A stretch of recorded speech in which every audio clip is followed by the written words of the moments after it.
kilala ka na supporter ng mga Duterte. Mm-mm. Mainit ang issue ngayon kay VP Sara. Opo. Nandiyan ang impeachment. Mm-mm. What's your take on that?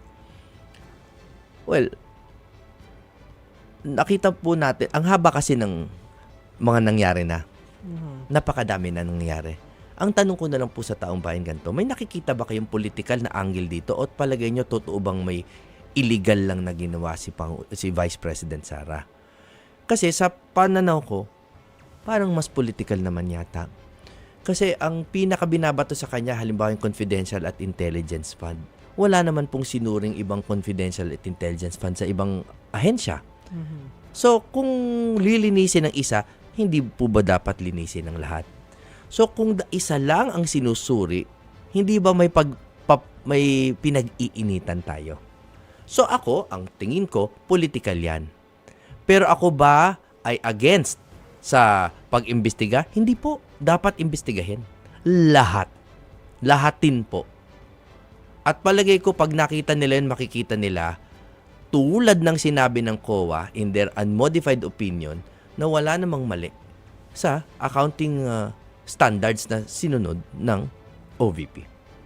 Yun po ang akin. Pero alam ko, marami dyan, babati ko sa akin. Sa totoo po, naubos na po ang aking pakialam. Dati medyo may pakialam pa ako. Ngayon wala na. Kasi alam ko naman, kung talagang gusto nyo siya i-impeach, it's a political reason eh. Eh di, subukan ninyo kung lulusot sa 2/3 sa Senado. At ano ang opinion mo or your take doon sa sinabi naman ng Pangulo na huwag na nating pag-aksayahan ng panahon yung impeachment. He's Mas right. marami tayong trabahong dapat na unahin. Well, he's right. Kasi ang dami-dami nating pinagkakaabalahan. Tapos inuunin nila yung politikal. Kung sincero man o hindi yung Pangulo doon, wala na akong pakialam. Though the NBI and Oo. DOJ, they're doing their own investigation. Correct. That's separate. Oo, for the criminal aspect naman. Kasi para malinaw sa inyo, may criminal, may political aspect, no? Eh dun sa criminal aspect, dapat lang imbestigahan. Pero ang akin ng panawagan sa inyo, lahatin nyo. Kasi marami pa po tayong makikita sa ibang mga departamento. Lahatin po natin.